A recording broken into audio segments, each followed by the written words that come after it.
24 घंटे के समय के अंदर उस समय को 3 से 5 के समय को ब्रह्म मुहूर्त कहा जाता है। ज़्यादातर दुनिया उस समय सोई होती है एंड इसीलिए हम दिन के जो मुहूर्त टाइम है उसका बेनिफिट नहीं ले पाते हैं। कोई कारण होगा, उसको कहा गया है ब्रह्म मुहूर्त, मतलब हाईएस्ट वाइब्रेशन का टाइम, हाईएस्ट वाइब्रेशन का टाइम। तो आपका स्वागत और प्रवेश ही ब्रह्म मुहूर्त में हुआ है। इसका मतलब अभी तो शुरुआत है कि क्या क्या मैजिक होने वाला है ना। जैसे कोई बच्चा पैदा होता है तो उसका पैदा होने का समय बहुत इम्पोर्टेंट होता है ना, क्योंकि पैदा होने के समय के हिसाब से तो उसकी जन्म पत्री बन जाती है। तो आपका पैदा होने का समय 3:30 बजे ब्रह्म मुहूर्त, तो उसके हिसाब से जन्म पत्री अर्थात स्पिरिचुअल जन्म है हमारा, कि हम परमात्मा के घर, अपने घर पहुँचे हैं, ऐसे समय पे पहुँचे। दिस ऑल्सो हैज़ सिग्निफिकेंस, इसका सिग्निफिकेंस है। और देखो, पूरा दिन रात ट्रैवल करके किसी के भी चेहरे से नहीं लग रहा कि वो यहाँ 3:30-4 बजे पहुँचे होंगे, किसी के भी आपके चेहरे से नहीं लग रहा है ये। जबकि तो 3:30 पहुँचे होंगे, फिर रूम में जाना, unpack, it all takes time, थोड़ा टाइम तो लगता ही है, लेकिन चेहरे के ऊपर रौनक है। आपको लग रहा है चेहरे पे रौनक है? आज सुबह या आप जब रूम में जाएंगे चेहरा देख लेना एक बार शीशे में, और परसों सुबह जाने से पहले चेहरा देखना है। It's very important.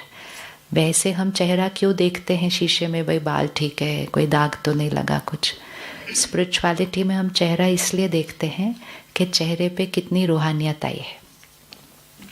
चेहरे से अहंकार, चिंता, दुख, ये लेयर्स उतरती जाती हैं और चेहरे की रौनक चेंज हो जाती है, क्योंकि सब कुछ जो है वो हमारे चेहरे में दिखाई देता है। इसीलिए दुनिया भी कहती है face is the index of the mind. तो जो हमारे मन में है वो हमारे चेहरे पर है। तो चेहरे से छुपाया नहीं जा सकता कि हमारा क्या हाल चाल है ना। तो दुनिया में लोग एक दूसरे से पूछते हैं आपका क्या हाल चाल है। तो अगर आपसे कोई पूछे कभी आपका क्या हाल चाल है तो क्या कहेंगे? क्या कहते हैं आंसर? क्या हाल चाल है? बढ़िया है। तो आंसर पता नहीं क्या बोलना चाहिए? बढ़िया है। और हाँ जी, ठीक है, बहुत अच्छा है। और आपको देख के बहुत अच्छा है कभी। हाँ, हम सामने वाले को कहते हैं आपसे मिलके तो दिन और भी अच्छा बीत गया, वेरी गुड। और जैसे आज तो उसको देख रहे हैं।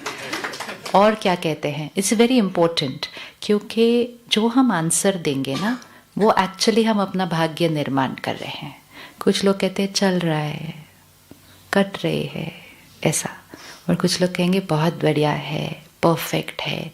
हर शब्द के अंदर एनर्जी है, हर शब्द के अंदर एनर्जी है। तो एक सीक्रेट है कि अगर बढ़िया ना भी चल रहा हो ना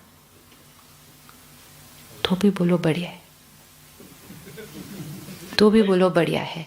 क्योंकि जैसे ही हमने बढ़िया है बोला, हमने वो एक थॉट क्रिएट किया। अभी आपने सेशन किया ना पूरा, के थॉट्स का कितना इम्पैक्ट है सारा। तो जब हम इतना भी कहते हैं ना बहुत बढ़िया चल रहा है, तो हमने एक बहुत बढ़िया संकल्प क्रिएट किया, फिर हमने एक बहुत बढ़िया बोला, फिर वो वाइब्रेशन सामने वाले तक गई, फिर वो एनर्जी मेरे शरीर को पहुंची।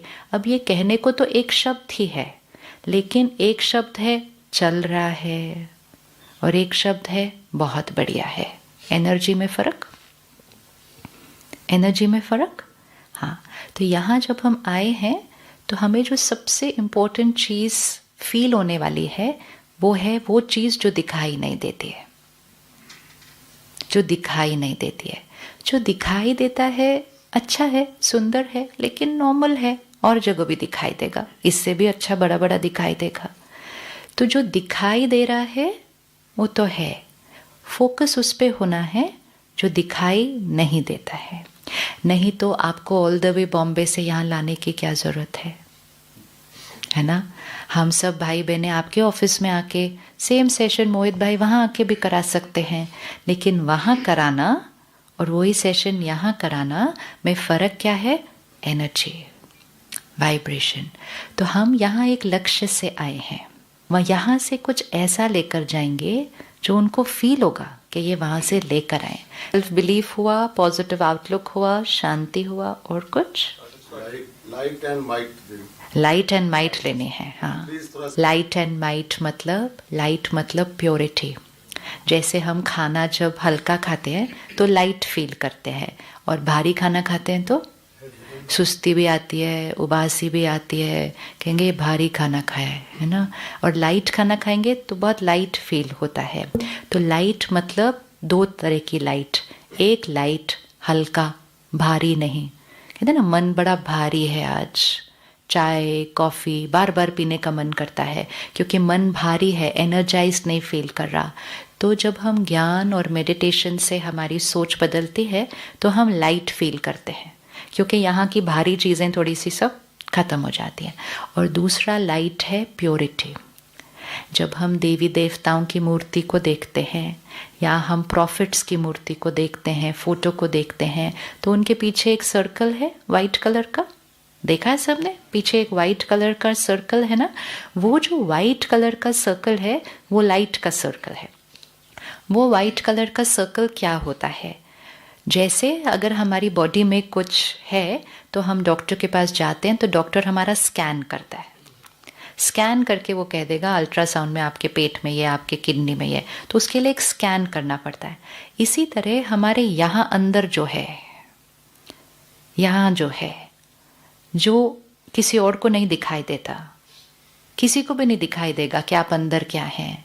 सबको ये दिखाई देगा आप बात कैसे करते हैं, व्यवहार कैसे करते हैं, काम कैसे करते हैं, लेकिन आप सोचते कैसे हैं, आपकी फीलिंग्स कैसी हैं, आपके संस्कार अंदर कौन से हैं, ये किसी को दिखाई नहीं देगा। लेकिन ये जो है ये हमारी एक एनर्जी फील्ड बनाता है। इसको अभी आप विजुअलाइज करिएगा कि आपके साथ साथ एक एनर्जी फील्ड चल रही है जिसको हम कहेंगे आभा मंडल, ऑरा, एक लाइट। तो जैसे वो हम देवी देवताओं और धर्म स्थापकों के चित्रों में देखते हैं ना, एक वाइट कलर का सर्कल, तो वाइट कलर का सर्कल मतलब प्योरेस्ट, सबसे पवित्र सर्कल, जिसमें कोई मैल नहीं है, कोई मैल नहीं है। ऐसे ही हम सबके पीछे भी एक सर्कल है। अब आंख बंद करो और अपने पीछे का सर्कल देखो, चेक करो। अपना स्कैन खुद करना है कि मेरे साथ साथ भी मेरा आभा मंडल चलता है, मेरे पीछे एक लाइट का सर्कल है,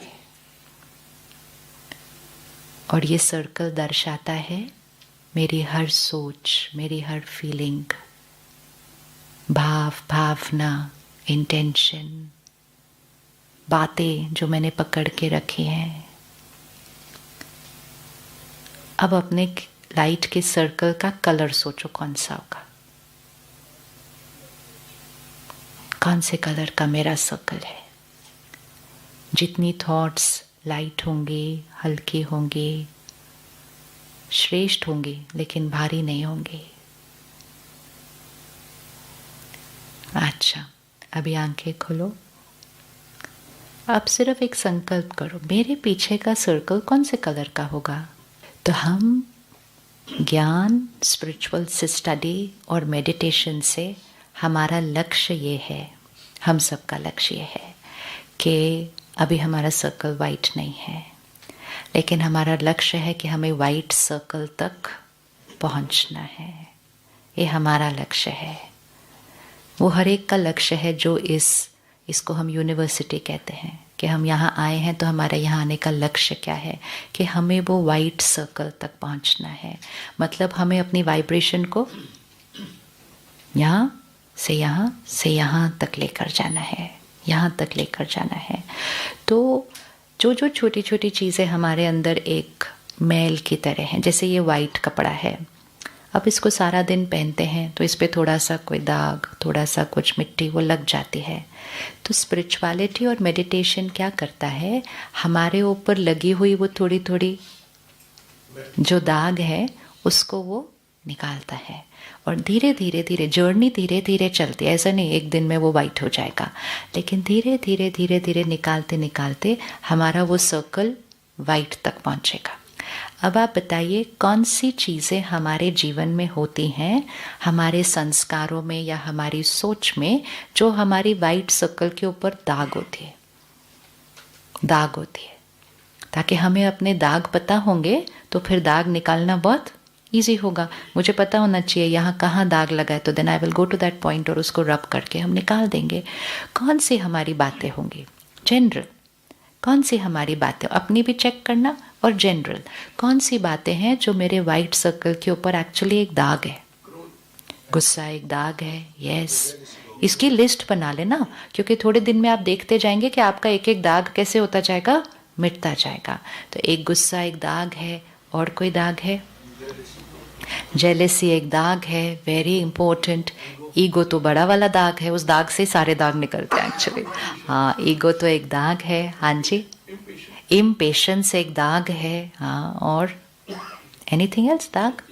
सेल्फिशनेस, वेरी गुड। स्वार्थ, स्वार्थ एक दाग है। और वेरी गुड, अपने आप को दूसरों के साथ कंपेयर करना, ये एक दाग है। और देखो, हमें पता होता है कि कौन सी एक्सपेक्टेशंस एक दाग है, कि लोग मेरे अनुसार होने चाहिए। इवन ऑफिस में नहीं, घर में देखो कितनी एक्सपेक्टेशंस होती हैं, है ना। परिवार में एक्सपेक्टेशंस होती हैं कि नहीं होती? ये ऐसे होना चाहिए, ऐसे होना चाहिए। इंटेंशन बहुत अच्छी होती है, लेकिन जब एक्सपेक्टेशन रखते हैं और एक्सपेक्टेशन पूरी नहीं होती, तो फिर हमारी रिएक्शन थोड़ा सा बहुत दाग वाला हो जाता है। हाँ, सारे दाग आ जाते हैं फिर उसके अंदर। और कोई दाग? हेट्रेड, हेट्रेड तो काला वाला सर्कल हो जाता है ना। तो ये एक ऐसे जर्नी होती है कि हम एकदम डार्क सर्कल से एकदम वाइट सर्कल तक जा सकते हैं। अभी हम में से कोई भी इधर नहीं है, लेकिन हम अभी उधर भी नहीं हैं, हम इधर हैं, इस जर्नी पर है, यहाँ से यहाँ जाने में। और आपको डॉक्टर मोहित भैया ने सुनाया कि जितना जर्नी यहाँ जाएगी, उसका असर कहाँ कहाँ पड़ने वाला है। जितनी थॉट्स प्योर होती जाएंगी, उसका असर कहाँ कहाँ पड़ने वाला है। माइंड में तो पड़ेगा ही, फिर उसके बाद कहाँ पड़ेगा? बॉडी, बॉडी के अंदर पड़ेगा। और किसके अंदर पड़ेगा? रिश्ते, रिश्तों के अंदर पड़ेगा। और घर में सबसे ज़्यादा आपके बच्चों पर पड़ेगा, क्योंकि आपकी वाइब्रेशन ही आपके बच्चे को पहुंच रही है। तो जितना हमारा सर्कल थोड़ा भारी होता है, इसलिए अगर हम आजकल देखें तो बच्चों को भी टेंशन बहुत होती है, बच्चों को भी स्ट्रेस ज़्यादा आता है, बच्चों को भी गुस्सा आता है। कल हम लोग एक वेबिनार कर रहे थे, तो वो भाई यूएस में था कंपनी में, कहता है आजकल यहाँ के छोटे छोटे बच्चे, मतलब 6-7 साल के बच्चे, कहते हैं लाइफ इज़ वेरी स्ट्रेसफुल। अब 6-7 साल का बच्चा कहेगा लाइफ इज़ वेरी स्ट्रेसफुल, तो वो साल की वो जीवन, तो वो एज तो कैसी होती है, एकदम केयर फ्री। तो लाइफ इज़ वेरी स्ट्रेसफुल। क्यों स्ट्रेसफुल हो रही है उनकी लाइफ? क्योंकि उनके पेरेंट्स, उनके टीचर्स, जो समाज है आसपास, उनके वाइब्रेशंस ऑफ स्ट्रेस क्या जा रहे हैं। आप यहाँ आए, आपको यहाँ में और ऑफिस में और घर में वाइब्रेशन में फ़र्क दिख रहा है? तो यहाँ आने के बाद हमें पीसफुल लगेगा थोड़ा सा। क्यों? क्योंकि वाइब्रेशन। ऐसे ही हमारे घर के भी एक वाइब्रेशन होता है, हमारे घर का भी वाइब्रेशन होता है, और उस वाइब्रेशन में हमारे बच्चे पलते हैं। तो अगर वो बच्चे तनाव के वाइब्रेशन में पलेंगे, गुस्से के वाइब्रेशन में पलेंगे, तो उनके ऊपर भी वो वाले वाइब्रेशन का असर पड़ेगा। उनकी भी इमोशनल स्थिति वैसे ही बनेगी, वो भी गुस्सा करेंगे, वो भी करेंगे। इवन हर घर के अंदर जो पौधा लगा होता है ना, पौधा, प्लांट्स, वो भी आप अलग अलग घर में लगाओ सेम प्लांट, लेकिन वो प्लांट अलग दिखेगा, क्योंकि पौधे के ऊपर भी घर के वाइब्रेशन का असर पड़ता है। फिर अगर किसी के घर में पेट्स हैं, के डॉग है, आप वो ही ब्रीड डॉग की लो और उसको अलग अलग घर के उसके वो डॉग का व्यवहार देखो, वो डिफरेंट होगा, क्योंकि उस घर में रहने वाले लोगों के वाइब्रेशन।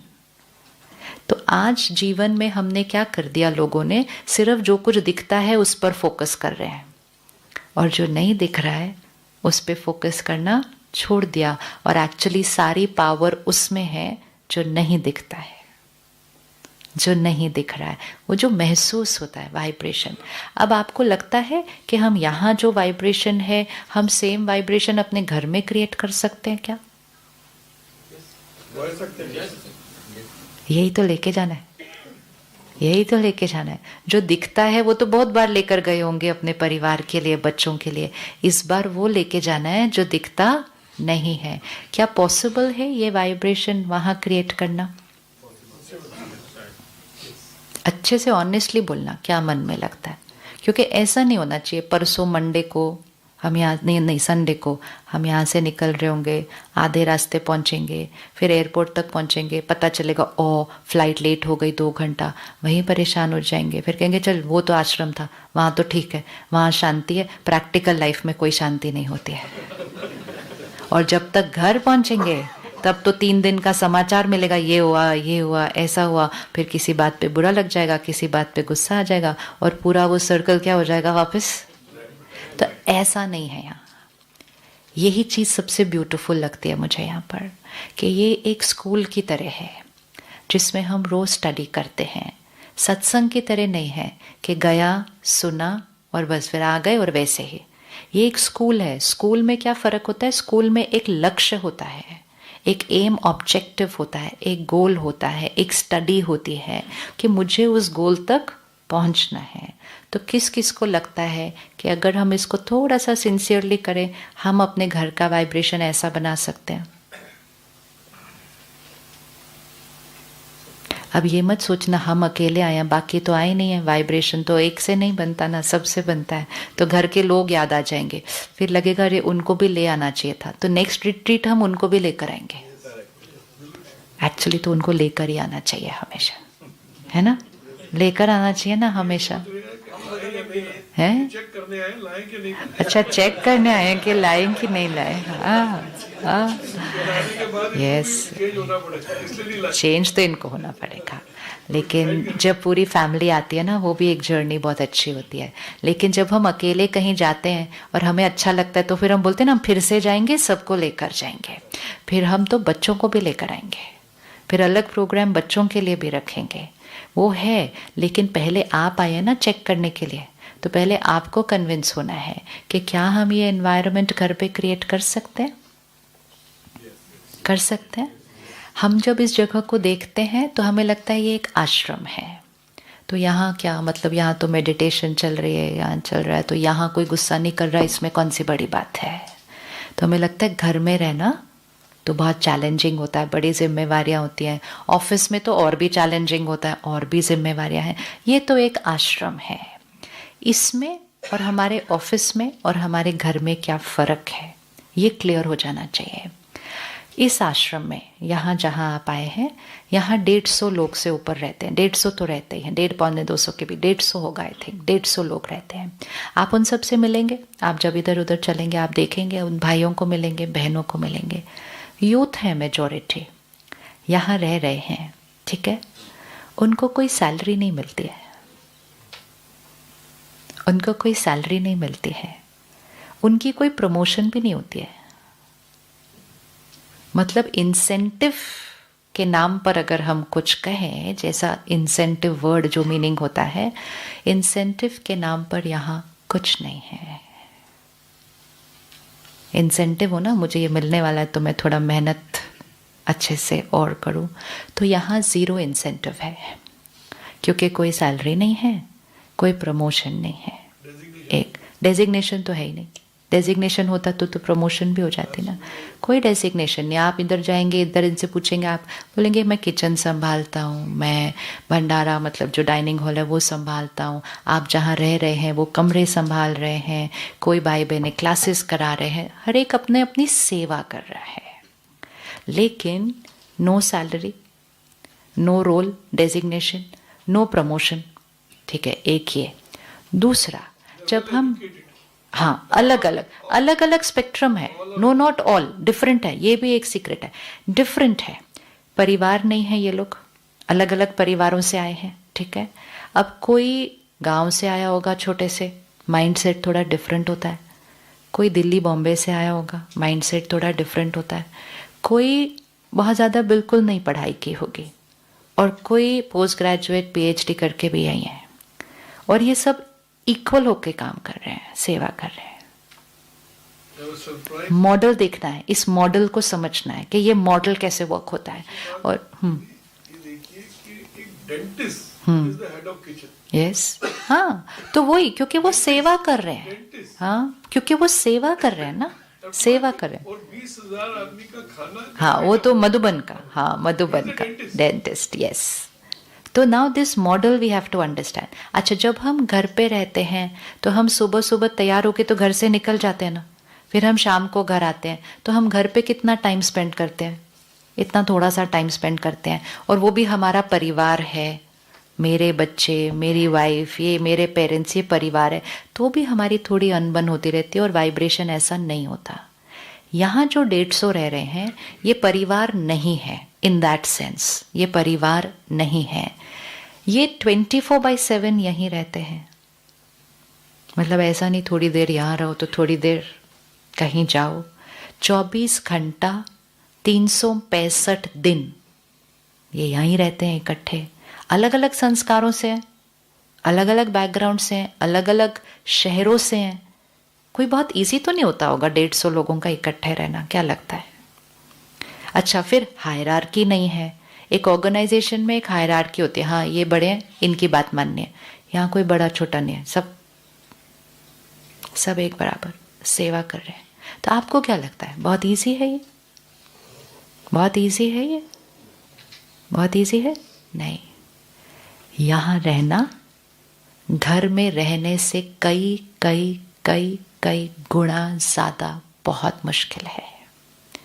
अगर एक को कुछ खाने की चीज़ मिलनी है तो सब 150 को सेम मिलनी है। अगर एक को कोई पहनने की चीज़ मिलनी है तो सब 150 को सेम मिलनी है।